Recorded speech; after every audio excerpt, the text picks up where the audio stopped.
On a l'impression que la croissance de l'intelligence artificielle est sans limite, mais en fait, elle est sur le point de se heurter à un mur. Un mur bien réel, les lois de la physique. Pour que l'IA continue de progresser, la solution ne se trouve plus dans l'électricité, mais dans la lumière. Voyons ensemble pourquoi ce saut technologique n'est plus de la science-fiction, mais bien une nécessité imminente.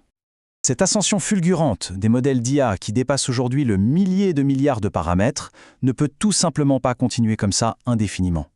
Elle est limitée par les matériaux qu'on utilise et on atteint ses limites très très vite. L'enjeu est donc là. Est-ce qu'on peut, ou non, surmonter cet obstacle physique ?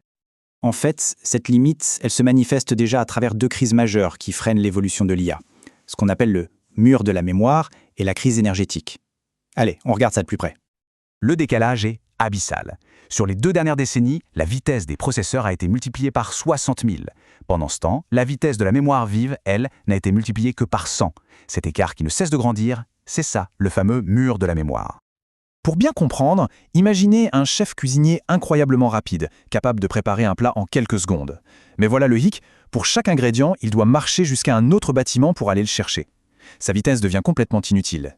Eh bien, c'est exactement ce qui se passe avec nos puces d'IA. Elles sont ultra rapides, mais elles passent le plus clair de leur temps à attendre que la mémoire leur fournisse les données.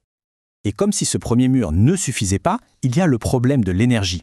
Aujourd'hui, ça coûte plus cher en énergie de déplacer les données à travers les circuits en cuivre que d'effectuer les calculs eux-mêmes. L'entraînement des grands modèles d'IA consomme des gigawattheures, et une énorme partie est juste perdue en chaleur.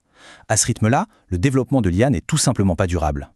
Bon, face à ce double mur de la vitesse et de l'énergie, une solution assez élégante émerge. Une solution basée sur la physique fondamentale, le photon. L'idée c'est simple, remplacer les électrons qui transportent l'électricité par des photons, les particules de lumière, pour transporter l'information. Et là, la différence est fondamentale. D'un côté, les électrons qui se déplacent dans le cuivre, ça génère beaucoup de chaleur, ça perd du signal et ça a une bande passante limitée. De l'autre côté, les photons dans les fibres optiques, ça génère très peu de chaleur, ça ne subit presque aucune perte de signal et ça offre une capacité de bande passante gigantesque. Alors attention, il ne s'agit pas d'un concept unique et magique, c'est plutôt un déploiement progressif en 3 étapes. La première, qui est déjà bien avancée, ce sont les interconnexions optiques pour déplacer les données. La deuxième, c'est la commutation optique pour reconfigurer les réseaux. Et l'étape ultime, le véritable Graal, c'est le calcul optique où la lumière elle-même fait les opérations. Allez, passons de la théorie à la pratique. Comment est-ce que cette révolution se matérialise concrètement ? Plusieurs entreprises clés sont déjà en train de recabler toute l'infrastructure de l'IA avec la lumière. L'évolution est très claire. On passe des anciens modules optiques en fichable, qui sont encombrants et très gourmands en énergie, aux optiques copackagées ou CPO. L'idée est toute simple. On rapproche le plus possible le moteur optique de la puce de calcul. En réduisant la distance de plusieurs centimètres à quelques microns, on divise carrément par 10 l'énergie nécessaire pour transmettre chaque bit d'information. Le premier acteur majeur dont on va parler, c'est Lightmatter.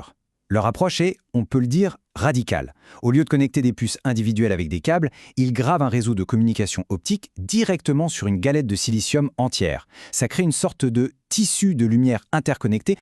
Leur plateforme s'appelle Passage. C'est un circuit optique sur lequel les GPU sont directement posés. Ça élimine complètement les câbles et les connecteurs au sein d'un cluster. Le résultat ? Tenez-vous bien, une bande passante de 100 terabits par seconde pour chaque puce. C'est une vitesse tout simplement inaccessible avec le cuivre. Ensuite, on a Celestial AI. Eux, leur objectif, c'est de faire tomber le mur qui sépare le processeur de sa mémoire, et ça grâce à la photonique. Leur photonique fabrique permet de désagréger la mémoire. C'est un peu comme si, dans notre cuisine géante, chaque chef avait un accès instantané à un seul immense réfrigérateur partagé, au lieu d'avoir chacun son petit frigo. Ça permet aux puces d'accéder à des quantités de mémoire colossales, bien au-delà de ce qu'elles pourraient contenir physiquement, et le tout avec une latence extrêmement faible.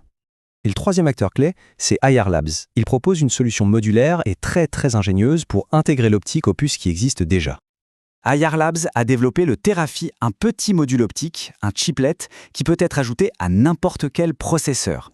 Mais leur vrai coup de génie, c'est la source lumineuse supernova. Vous voyez, le laser, c'est la principale source de chaleur. Donc ils l'ont déporté de la puce, ils l'alimentent l'optique à distance via une fibre, et ça résout un énorme défi d'ingénierie technique. Malin. Bon, toutes ces technologies ne sont pas isolées les unes des autres. Au contraire, ensemble, elles convergent pour créer une architecture de superordinateur entièrement nouvelle, une architecture pensée depuis le départ pour l'intelligence artificielle. La feuille de route est d'ailleurs assez claire. D'ici 2026, les interconnexions optiques seront la norme. Puis, vers 2027, le concept même de serveur va commencer à disparaître au profit de grands pools de ressources de calcul et de mémoire, tous connectés par la lumière. Et enfin, à l'horizon 2028, on devrait voir l'émergence des premiers accélérateurs qui utilisent la lumière pour le calcul lui-même.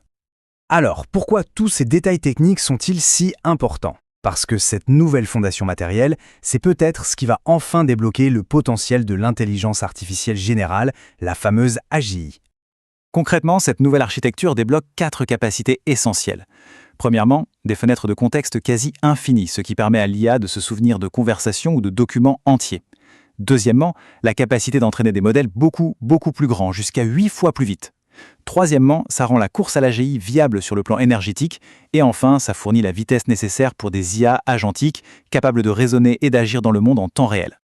S'il y a un chiffre à retenir, c'est celui-ci, une multiplication par 10 de l'efficacité énergétique. C'est ce qui rend la poursuite de l'IA à très grande échelle économiquement et écologiquement possible. L'énergie est enfin dépensée pour l'intelligence, pas juste pour chauffer des fils de cuivre. Cette phrase résume parfaitement le changement de paradigme. Autrement dit, la limite théorique qui semblait inatteignable est en train de devenir la nouvelle norme de fonctionnement pour toute l'infrastructure de l'intelligence artificielle. On peut donc se poser la question, avec cette révolution photonique, est-ce qu'on est en train d'assister à la construction de la base matérielle qui rendra possible une véritable intelligence artificielle générale? L'avenir nous le dira, mais les fondations, elles, sont bel et bien en train d'être posées.